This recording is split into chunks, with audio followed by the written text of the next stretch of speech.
Pour la première fois dans l'histoire, des gens et des machines travaillent ensemble à la réalisation d'un rêve. Une force solidarisante ne connaissant aucune frontière géographique, sans souci de race, croyance ou couleur. Une nouvelle ère dans laquelle la communication unit les gens. C'est l'arrivée du net. Vous voulez savoir comment ça marche? Cliquez ici pour commencer votre voyage dans Internet. Que s'est-il passé exactement lorsque vous avez cliqué sur ce lien? Vous avez libéré un flot d'informations. Cette information est acheminée à votre propre salle du courrier où M. IP la place dans des paquets qu'il étiquette et qu'il envoie à leur destinataire. Chaque paquet ne doit pas dépasser certaines dimensions. La salle du courrier doit décider comment diviser l'information et comment l'empacter.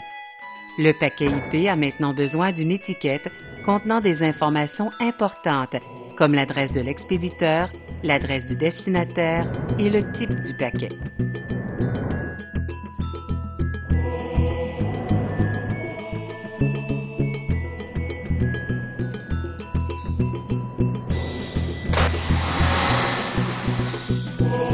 Comme ce paquet particulier s'en va dans Internet, il lui faut aussi l'adresse d'un serveur mandataire qui a un rôle spécial que nous verrons plus tard.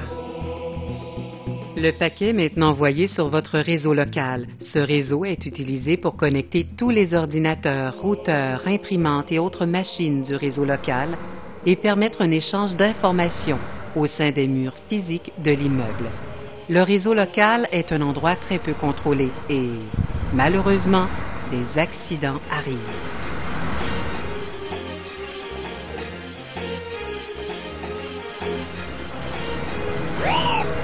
L'autoroute du réseau local est pleine de toutes sortes d'informations. On y trouve les paquets IP, les paquets Novel, les paquets AppleTalk. Ils se déplacent à contresens comme d'habitude. Le routeur local lit l'adresse sur l'étiquette et, au besoin, transfère le paquet sur un autre réseau. Ah, le routeur! Un symbole de contrôle dans un monde apparemment désorganisé.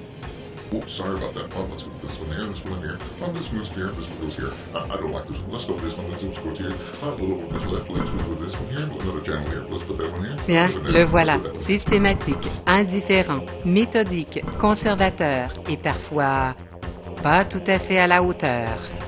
Mais en général, il ne se trompe pas.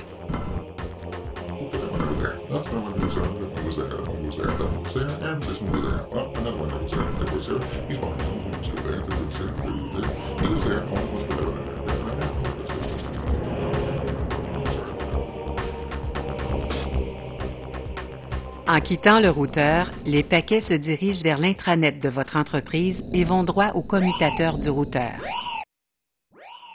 Un peu plus efficace que le routeur, le commutateur du routeur joue un double jeu avec les paquets IP, les remettant adroitement sur le bon chemin, un peu si vous voulez comme un guide intelligent pour machine à boules numérique.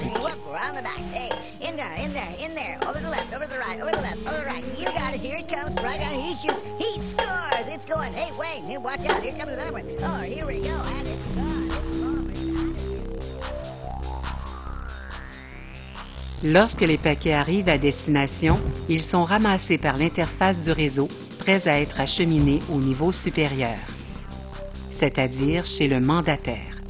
Le mandataire est utilisé par de nombreuses entreprises comme un intermédiaire dans le but de réduire la charge sur leur connexion Internet et aussi pour des raisons de sécurité. On peut voir que les paquets ont tous des dimensions qui varient selon leur contenu.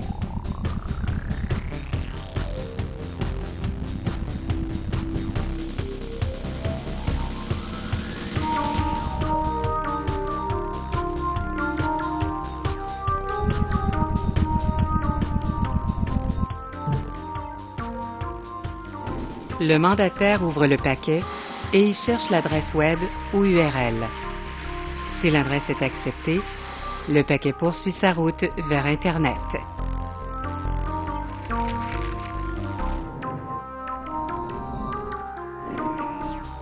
Il existe cependant des adresses qui sont rejetées par le mandataire, c'est-à-dire en vertu des directives de la direction de votre entreprise. Ces paquets sont traités de façon sommaire.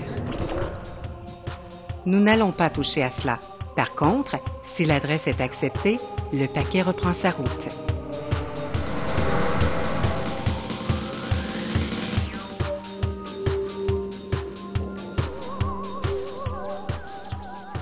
Puis on trouve le coupe-feu. Le coupe-feu d'une société sert à deux choses. Il empêche certains éléments malveillants de passer d'Internet à l'intranet. Il peut aussi empêcher que des informations confidentielles de la société ne soient envoyées dans Internet. Ayant traversé le coupe-feu, le paquet est repris en charge par le routeur qui le place sur une route beaucoup plus étroite, appelée aussi bande passante. Il est évident que cette route n'est pas assez large pour contenir tous les paquets. Et vous devez vous demander ce qui arrive aux paquets qui ne tiennent pas la route. Eh bien, si M. IP ne reçoit pas la confirmation qu'un paquet a été reçu dans les délais requis, il en envoie tout simplement une copie. Nous sommes maintenant prêts à pénétrer dans le monde d'Internet, une toile de réseaux interconnectés qui couvre l'ensemble de notre globe. C'est ici que les routeurs et les commutateurs établissent les liens qui relient ces réseaux. Le net est un environnement très différent de celui que vous trouvez entre les murs protégés de votre réseau local. Ici, c'est le Wild West. Beaucoup d'espace, beaucoup d'occasions, beaucoup de choses à explorer et d'endroits où aller. Grâce à très peu de contrôle et de règles à observer, des idées nouvelles trouvent rapidement un sol fertile dans lequel elles peuvent développer leurs possibilités. Mais cette liberté n'est pas sans danger. On ne sait jamais quand on va se trouver face à face avec l'effroyable sondeur de la mort.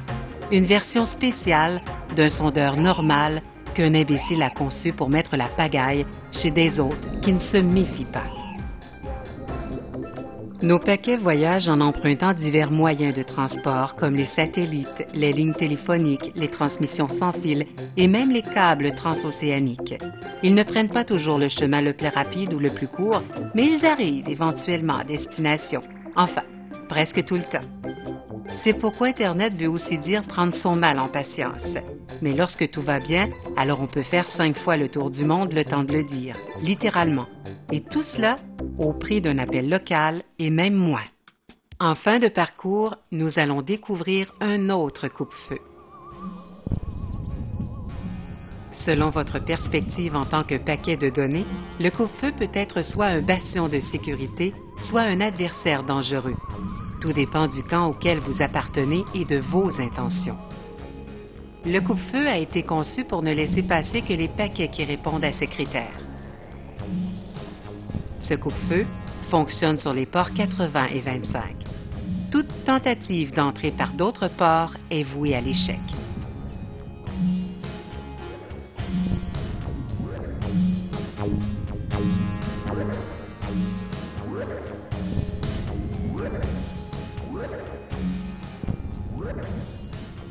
Le port 25 est utilisé pour les paquets de courriel, alors que le port 80 sert d'entrée aux paquets provenant d'Internet et se dirigeant vers le serveur Web.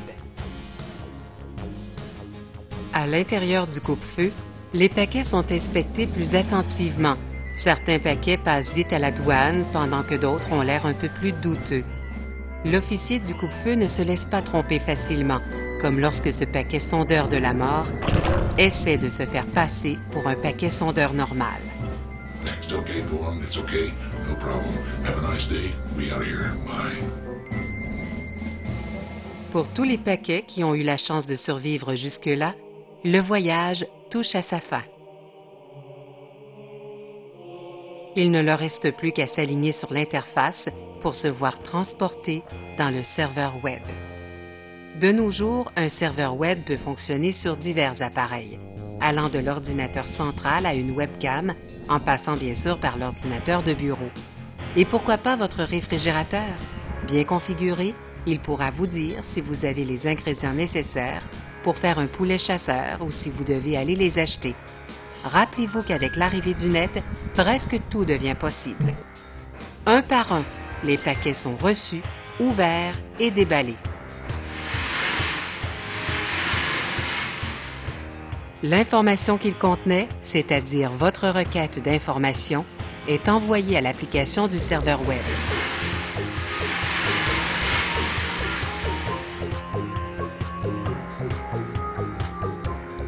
Le paquet lui-même est recyclé.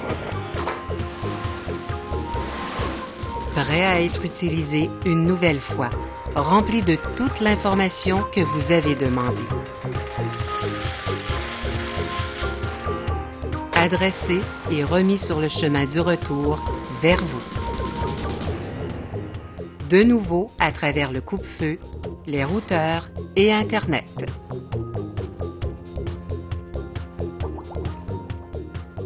De retour au travers du coupe-feu de votre entreprise. Sur votre interface. Prêt à fournir à votre navigateur web l'information que vous avez demandée, c'est-à-dire ce film.